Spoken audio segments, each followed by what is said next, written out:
कि financial freedom का एक माइंडसेट रखो कि फाइनेंशियल फ्रीडम क्यों होना चाहिए।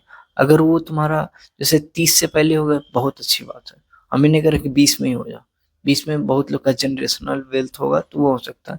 लेकिन 30 तक में तुम financial freedom means in the sense कि कम से कम इतना इनफ सेविंग हो जाए कि तुमको बहुत ज़्यादा वरी ना करना पड़े। अगर जॉब भी छूट जाए तो तुमको ऐसा लगे ना कि अरे नेक्स्ट 3 महीने में 6 महीने में क्या हो, क्योंकि तुम अपना इमरजेंसी फंड बना चुके होगे अपने 6 महीने 1 साल में।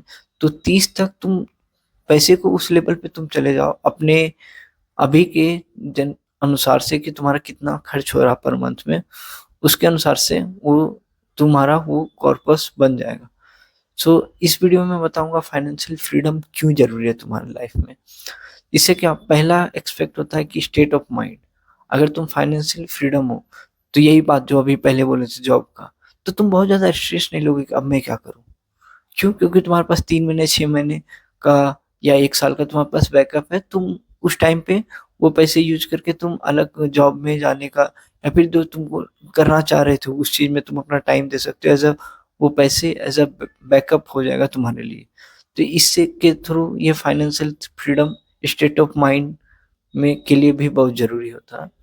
और दूसरा होता है कि फाइनेंस के थ्रू, कि अगर जैसे तुम्हारा फाइनेंशियल फ्रीडम ये हो गया कि तुम्हारे पास पैसे हैं तो तुम ज़रूरत की सारी चीज़ें ले सकते हो, तुम काम को डेलीगेट कर सकते हो, उससे तुम्हारा बहुत सारा ईज़ हो जाएगा। जैसे माना कि तुम पब्लिक ट्रांसपोर्ट से जा रहे हो, तो उसमें पैसे बच रहे हैं, लेकिन वो टाइम बहुत ज़्यादा कंज्यूमिंग, ट्रैफिक बहुत है, वो तुमको तुम्हारे जॉब के लोकेशन में 1 से डेढ़ घंटे, 2 घंटे लग रहे हैं। लेकिन तुम्हारा खुद का व्हीकल है, हम नहीं कह रहे कि तुम कार ही ले लो। क्योंकि वो थोड़ा ज़्यादा डिप्रिसिएटिंग एसेट है। अभी अगर सिंगल हो तो तुम बाइक ले लिए अच्छे से, बहुत ज़्यादा महँगी बाइक नहीं, ऐसे कि सिर्फ़ कम्यूट कर पाओ अच्छे से। तो वो तुम्हारा 30 मिनट ही ले, तो वो तुम्हारा टाइम बचा देगी। तो वो पैसे रहेंगे तभी तो तुम ये डिसीज़न ले पाओगे। और तुम्हारे पास पैसे ही नहीं रहे, तुम ये सारे डिसीज़न कैसे ले पाओगे? घर में फैमिली है तुम्हारी, उनकी तबीयत कभी भी खराब हो सकती है, कुछ भी हो सकता है। तो उनके लिए तुम लाइफ इंश्योरेंस, हेल्थ इंश्योरेंस तुम लेके रखे, तुम खुद के लिए लाइफ इंश्योरेंस इंश्योरेंस ले सके। तो ये सब सारी चीज़ें होनी चाहिए। तुमको पता होना चाहिए कि अगर पैसे हैं, बोलता है पैसे मैटर नहीं करते, बट बहुत मैटर करते हैं। अभी तुम बच्चे हो, अभी तुम ग्रो करो, तुमको पता चलेगा। जब खुद से कमाने लग जाओगे तो और अच्छे से पता चलेगा कितना ज़रूरी है। अभी तुम्हारे बाप का पैसा है तो तुम किसी भी तरीके से उड़ा दोगे, उस चीज़ में उतना वैल्यू नहीं होगा। क्यों? क्योंकि तुम खुद से कमाए नहीं हो। जब खुद से कमाओगे तुमको पता चलेगा इस चीज़ का वैल्यू क्या है। सो फाइनेंशियल फ्रीडम पे तुम फोकस करो कि किसी तरह से मतलब कि देखो आजकल जनरेशन में शो ऑफ वाली दुनिया है। तुम दूसरे को शो ऑफ करने के चक्कर में तुम महँगी-महँगी चीज़ें खरीद लोगे कि देखो मेरे पास वो है। अगर उस पैसे को तुम सेव करो, तुम ऐसा नहीं करे कि एकदम छोड़ दो। तुमको फ़ोन लेना है, तुमको वॉच लेना है, तुमको जो भी लेना है लो, तुमको घूमने जाना है जाओ। ये नहीं कि दुनिया को दिखाने के लिए कि इस तरह से तुम्हारे पास 50,000 सेविंग है और तुम 1 लाख का फ़ोन लेने का सोच रहे हो, तो वो मेक सेंस नहीं करता। 50,000 तुम्हारे पास सेविंग है, तुम 25,000 20,000 का फ़ोन लिया क्योंकि तुमको पता है कि हम मेरी क्या ज़रूरत है, उस ज़रूरत के अनुसार से तुम फ़ोन ले लिया। 20-25,000 में भी डिसेंट फ़ोन मिल जाता है आजकल।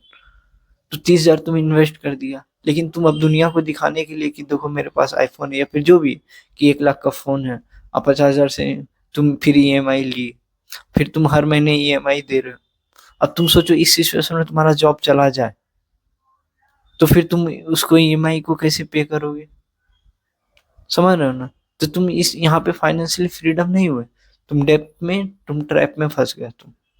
तो ये सारी चीज़ें मैच्योरिटी के साथ तुमको थोड़ा-सा इसको और एक्सप्लोर करना होगा।